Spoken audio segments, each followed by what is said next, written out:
हाँ जी बच्चों, ਅੱਜ ਆਪਾਂ ਆਪਟਿਕਸ ਦੇ ਵਿੱਚ ਜਿਹੜਾ ਪਹਿਲਾ ਚੈਪਟਰ ਹੈ ਰੇ optics the reflection of light ਉਹਦੇ ਨੂਮੈਰੀਕਲ ਪ੍ਰੋਬਲਮਸ ਲੈ ਕੇ ਆਏ ਹਾਂ। तो एक गल याद रखियो, ਨੂਮੈਰੀਕਲ प्रॉब्लम जो मैं ਤੁਹਾਨੂੰ ਕਰਾ ਰਿਹਾ ਇਹਦਾ ਮਤਲਬ ਇਹ ਨਹੀਂ ਹੈ ਕਿ ਇਹ ਇੰਪੋਰਟੈਂਟ ਨੇ। ਨੂਮੈਰੀਕਲਸ ਵਿੱਚ ਕੋਈ ਇੰਪੋਰਟੈਂਟ ਅਨਇੰਪੋਰਟੈਂਟ ਨਹੀਂ ਹੁੰਦਾ। ਜਿਸ ਦੇ ਨੂਮੈਰੀਕਲ ਕਰਾ ਰਹੇ ਹਾਂ ਉਹਦਾ ਇਹ ਮਤਲਬ ਹੁੰਦਾ ਕਿ ਇਸ ਵਿੱਚੋਂ ਨੂਮੈਰੀਕਲ ਕੋਈ ਨਾ ਕੋਈ ਇੱਕ ਆਉਣਾ ਹੀ ਆਉਣਾ। तो मैं एक अद्धा जनरल ਜਾਂ ਨੂਮੈਰੀਕਲ ਕਰਾ ਦਿੰਦਾ ਤਾਂ ਕਿ ਤੁਹਾਨੂੰ ਉਹਦੇ 'ਚ ਫਾਰਮੂਲੇਸ ਦੀ ਕਿਵੇਂ ਅਪਲਾਈ ਕਰਨਾ ਹੈ, ਕਿਵੇਂ ਨੂਮੈਰੀਕਲ ਨੂੰ ਸੋਲਵ ਕਰਨਾ ਹੈ, ਇਹਦੇ ਬਾਰੇ ਆਈਡੀਆ ਹੋ ਜਾਏ। तो सब तो पहला तो आप एक पहला न्यूमेरिकल शुरू करते हैं। तो क्वेश्चन है, मैं न्यूमेरिकल पहले ही लिख लिया। क्वेश्चन है, an object is placed at A distance 10 centimetre in front of a concave mirror. तो आइडिया होना चाहिए अपने को डायग्राम की है, एक कॉनकेव मिरर है।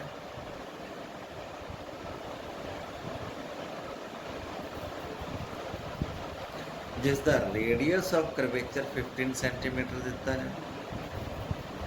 जे आ पी लै लीए, आ सी लै लीए सेंटर ऑफ करवेचर, तो आ डिस्टेंस बच्चों सानू दिता है 15 सेंटीमीटर। पोल तो दूरी 15 सेंटीमीटर दी है।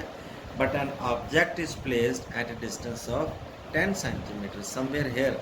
इत्थे जे किते पिया कोई ऑब्जेक्ट ए बी जिदा यू डिस्टेंस कितना दिता है 10 centimetre. Calculate the positions. Position का मतलब क्या है कि कुछ पूछे अपने को सोल्यूशन दे विच सब तो पहला तो वी पूछी है, पोजीशन मीनस इमेज डिस्टेंस पूछी है। Next is nature. नेचर दे विच ये दसना कि रियल इमेज है कि वर्चुअल इमेज है।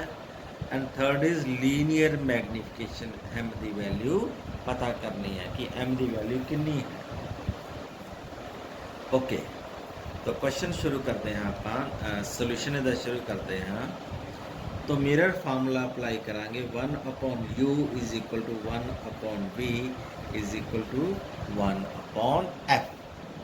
तो सानू दिता है यू, यू कितना दिता है -10 सेंटीमीटर। और मैं फिर क्या है, पहला भी क्या है कि ऑब्जेक्ट डिस्टेंस हमेशा ही माइनस लेने हैं। ये माइनस क्यों लेने हैं? क्योंकि ऑब्जेक्ट इधरले पासे पे है, इंसिडेंट रे इस डायरेक्शन च जाएगी, टकरा के फोकस लंघेगी, समवेयर हेयर ते फोकस होएगा। तो जो ऑब्जेक्ट डिस्टेंस है P तो लेके B तक का डिस्टेंस ये हमेशा ही opposite to the incident ray है।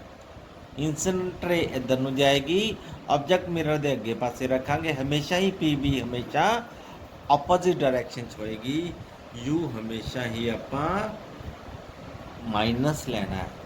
कोई भी केस हो, कनकेव मिरर हो, कन्वैक्स मिरर हो, कोई भी केस हो, या गा आपां रिफ्रैक्शन दे विच लैंस दे विच भी करांगे, ਉਹਦੇ ਵਿੱਚ भी object distance always taken to be negative, हमेशा ही नेगेटिव लिया जाता। ना फोकल लेंथ सानू रेडियस ऑफ कर्वेचर दिता बच्चों आर, आर है 15 सेंटीमीटर। तो आर होंदा पी सी। बच्चों ए भी अपोजिट हो गया इंसिडेंट रे ते, इसलिए आर दी वैल्यू भी माइनस हो जाएगी। तो याद रखियो कनकेव मिरर वास्ते आर माइनस है, लेकिन जे कन्वैक्स मिरर हुंदा मीनस जे इदां दा मिरर हुंदा कन्वैक्स मिरर, तो उदों पी इधर आए ना सी, सी इधर आए ना सी। तो आर इस केस दे विच क्योंकि along the incident ray measure करते पी सी, तो कन्वैक्स मिरर दे विच पी सी नू आर नू पॉजिटिव लेना हुंदा। तो लेकिन अपने कोल केस है कनकेव मिरर दा, इसलिए आर नू असी नेगेटिव लवांगे। तो बच्चों फोकल लेंथ हुंदा रेडियस दा हाफ मीनस -15/2 सेंटीमीटर। यू पता है, एफ पता है, इस वैल्यू इस इक्वेशन पुट करांगे तो वी वास्ते सॉल्व कर लांगे। ठीक है, तो यू पुट करांगे -1/10 आ जाएगा, प्लस 1/v पता करना है, 1/f, एफ की वैल्यू क्या है -15/2। तो 1/v की वैल्यू आ जाएगी, ये हो जाएगा -2/15, आ जाएगा +1/10, -1/10 अदर प्लस से आके +1/10 हो जाएगा, आ 2 ऊपर जाके मल्टीप्लाई हो जाएगा। तो 15 ਅਤੇ 10 का एलसीएम लवांगे ਆਪਾਂ 30 आ जाएगा बच्चों। तो 15 का टेबल पढ़ांगे, 15 2 ज़ा 30, 2 नू -2 ना करांगे -4 प्लस 10 3 ज़ा 30, 3 नू 1 ना मल्टीप्लाई करांगे 3, ये आ गया साढ़े को -1/30। तो इमेज डिस्टेंस आ गया बच्चों -30 सेंटीमीटर। मीनस पता लग गया सानू ये सेम डायरैक्शन च बनेगी इमेज, समथिंग वेयर इत्थे पिछे जी करके बनेगी A dash B dash -30 centimetre. तो इमेज डिस्टेंस फाइंड आउट कर लिया। दूजा आप मैगनीफिकेशन पता करना। मैगनीफिकेशन का बच्चों फार्मूला क्या होता है, m which is equal to h2 upon h1 means that is equal to -v/u। तो v की वैल्यू पुट कर देने, -v, v is -30, u is -10 put करांगे, एक ही आ जाएगा -3। तो मैगनीफिकेशन आ गया बच्चों -3। इथों नेचर पता लग गई, जो मैगनीफिकेशन नैगेटिव आ जाता then what is the nature of the image, nature is real and inverted. Negative sign of magnification shows nature of the image is real and inverted. Okay, then size of the image अपने को last की पूछा सी magnification, तो जो magnification of the image कर लिया, position and nature. हाँ, size भी दस सकते हैं। साइज ऑफ द इमेज क्या हो गया, क्योंकि मैग्निफिकेशन 3 टाइम्स है, means magnification of the h2/h1 which is equal to -3, then h2 is equal to -3 times h1। तो साइज ऑफ द इमेज क्या आएगा, 3 टाइम्स। हाँ, ओके, ये है अपने को फर्स्ट न्यूमेरिकल का सोल्यूशन। जरूरी नहीं यही आवे, मीन्स इस तरह का न्यूमेरिकल थानू आ सकता है जिहदे च इमेज डिस्टेंस पूछी हो सकती है, ऑब्जेक्ट डिस्टेंस दी, या किसी क्वेश्चन च ऑब्जेक्ट डिस्टेंस भी पूछ सकते हैं या फोकल लेंथ भी पूछ सकते हैं। तो magnification nature of the image, ठीक है, कन्वैक्स मिरर या कनकेव मिरर। नेक्स्ट, अच्छा अगला क्वेश्चन आप देखते हैं। अगला क्वेश्चन क्या है, an object is placed 10 centimetre 5 centimetre in front of a concave mirror. तो फिर डायग्राम बनाने की लोड़ नहीं, बट मैं थोड़ी सिंपलीफिकेशन वास्ते बना देना, दोबारा तो कनकेव मिरर बना देना।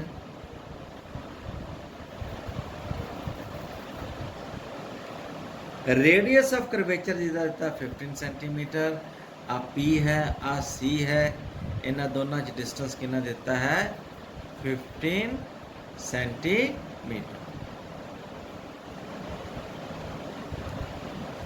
Compare the position minus v पूछी है दोनों केसेस दे विच nature and magnification of the image. Case number 1, सब तो पहला केस नंबर 1, यू लवांगे आप बच्चों -10 सेंटीमीटर। ये तो सेम ही बन गया, इतने जो ऑब्जेक्ट पई है, ठीक है, फोकल लेंथ आ जाएगा -15.2 सेंटीमीटर। तो वी फाइंड आउट कर लेंगे 1/u + 1/v is equal to 1/f, जी मैं पहला कितना सी सेम क्वेश्चन है। तो u की value -1/10 + 1/v is equal to -2.15, 1/v आ जाएगा -2.15 + 1/10, सॉल्व करांगे, ये आ जाएगा -4 + 3/30 मीन्स -1/30, तो v आ जाएगा -30। तो इस केस मैग्निफिकेशन पूछी सी आप -v/u means -30 upon u which is -10, ये आ जाएगा -3। तो नेचर ऑफ द इमेज क्या लिखांगे? Nature of the image is real and inverted. चलो ये तो पहला भी कर लिया सी, रिपीट हो गया। सेकंड पार्ट कर लें। When u is equal to minus क्या 5 सेंटीमीटर, इत्थे जे आ गया ऑब्जेक्ट, मीनस फोकस तो अगे आ गया, एफ तो अगे आ गया। तो याद होएगा जो ऑब्जेक्ट फोकस तो अगे आ जाता तो इमेज कितना दी बनती। तो सेम फार्मूला अप्लाई करते हैं, 1 upon u plus 1 upon v is equal to 1 upon f. u is equal to -1 upon 5 plus 1 upon v is equal to f तो ही है -2 अपॉन 15। तो 1 अपॉन v आ जाएगा -2 अपॉन 15 प्लस 1 अपॉन 5। तो बच्चों LCM आप 15 ले सकते हैं।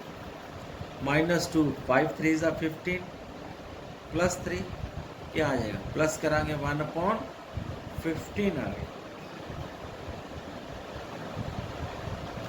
तो v की वैल्यू आ जाएगी 15 प्लस 15 सेंटीमीटर। मीन्स इस केस के विच इमेज किधर बनेगी, समथिंग लाइक दैट, ये इधरले पासे बनेगी प्लस 15 सेंटीमीटर। तो हम मैग्नीफिकेशन पता करेंगे m का फार्मूला तो -v अपॉन u ही है। v की वैल्यू पुट करेंगे -v, v की वैल्यू पुट करेंगे प्लस 15, u कितना सी -5, आंसर आ जाएगा +3। तो नेचर ऑफ द इमेज हम की लिखांगे, नेचर क्या लिखांगे, वर्चुअल एंड इरेक्ट। क्योंकि सेम क्वेश्चन पहला जो ऑब्जेक्ट फोकल लेंथ तो पीछे सी, एफ ते 2f मतलब सी के विचकार ऑब्जेक्ट है, तो इमेज पीछे बनती है और रियल एंड इन्वर्टेड है। लेकिन हुन क्योंकि फोकस तो अगे आ गई ऑब्जेक्ट, इसलिए वर्चुअल एंड इरेक्ट मिरर के पीछे बने। समझाया ना। थर्ड क्वेश्चन भी है, वो भी सॉल्व करते हैं आप। क्वेश्चन बच्चों बड़ा इंटरेस्टिंग है, ध्यान लो। क्वेश्चन की है, a car is fitted with A convex side view mirror. Side ते मिरर लगे होंगे ने, कन्वैक्स मिरर होंगे ने कार दे। फोकल लेंथ दिता है उन्हों का 20 सेंटीमीटर। तो ना थानू मैं दसिया बच्चों, जो कन्वैक्स मिरर आ गया ना, ऑब्जेक्ट जिथे मर्जी बने, लेकिन P ते C इधर फोकल लेंथ हो जाएगा। तो जी फोकल लेंथ है वो हमेशा ही प्लस लेनी है। Focal length is always plus कितनी 20 सेंटीमीटर।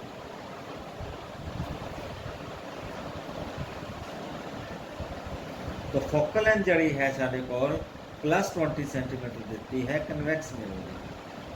अ सैकेंड कार, ये पिछे एक होर कार है बच्चों 2.8 मीटर बिहाइंड। तो यदा मतलब वो वास्ते आप ऑब्जेक्ट डिस्टेंस u ले लेंगे -2.8 मीटर। याद रखो ये सेंटीमीटर चाहे मीटर चाहे यूनिट सेम करने पैने आप। हुणे कर लो 280 centimetre. A second car of 2.8 metre behind the first car is overtaking the first car. मतलब उन्होंने ओवरटेक करना चाहती है at the relative speed of, उसकी स्पीड दी है 15 centimetre. Calculate the speed of the image of the second car. लो आपां स्पीड पूछी है इमेज दी, ये सानू स्पीड की नज़र आएगी। एक्चुअल स्पीड है 15 तो सानू साइड व्यू मिरर दे विच स्पीड की नज़र आएगी। देखो बच्चों हुण इस क्वेश्चन जो समझ आता वो तो कट लो। अद्धे जे 3 नंबर का क्वेश्चन है 1.5 नंबर का पक्का करो, क्योंकि थानू पता है एफ पता है यू पता है, तो 20 का पूछा ही जाएगा। ना पूछा हो लेकिन 20 की तो लोड़ पैनी ही पैनी है। चुप करके पहला 20 तक कड्डो। 3 नंबर का क्वेश्चन है, 1.5 तो दूंगा ना कोई, तो अद्धे नंबर तक फिक्स करो। फार्मूला लाओ 1/u plus 1/v is equal to 1/f minus 1/280 object distance plus 1/v पता करना है इज इक्वल टू 1/20। तो सोल्व करो v वास्ते 1/v क्या आ जाएगा 1/20 प्लस 1/280। तो एलसीएम देखो की आ गया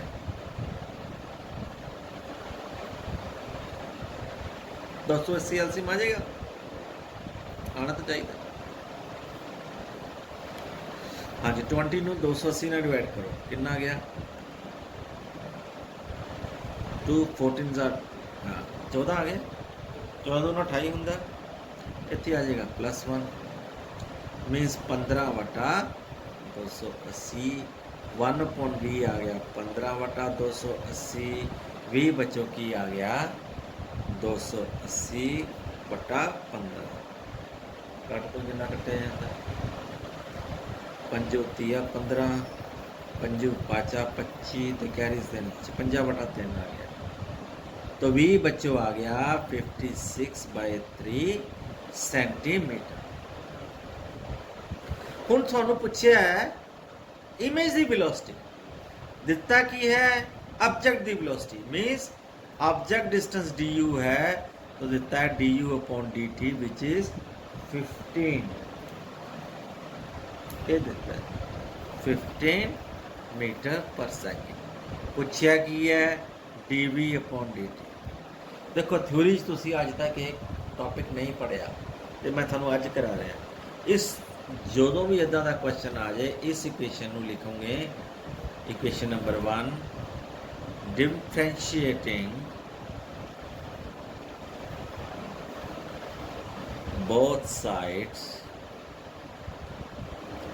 विद रिस्पेक्ट टू टी दोनों पासे टाइम के नाल डेरिवेटिव ले लेना 1/u की डेरिवेटिव क्या है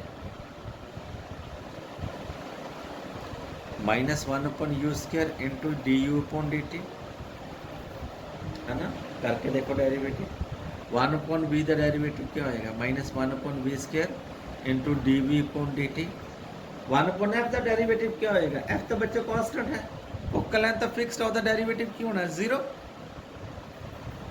हूँ इतों रिलेशन आ गया अपने को dv/dt क्या है बाकी उधरले पासे ले जाओ की बन गया अब माइनस है और ये चीज उधर जाके प्लस हो जाएगा ठीक है जी।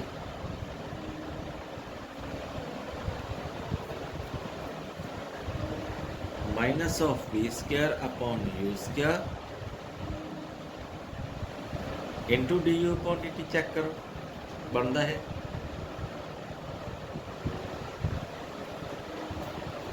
चलो मैग्नीट्यूड ले लो तुम v पता u पता du/dt पता तो dv/dt ना निकल जाएगा क्वेश्चन हो गया। v कितना कटे तुसी 56/3 10² u कितना कटिया -280 10² इंटू du/dt ये कितना है 15। सोल्व कर ले बच्चों वेलोसिटी कितना आ जाएगा अपने को ए आ जाएगा 56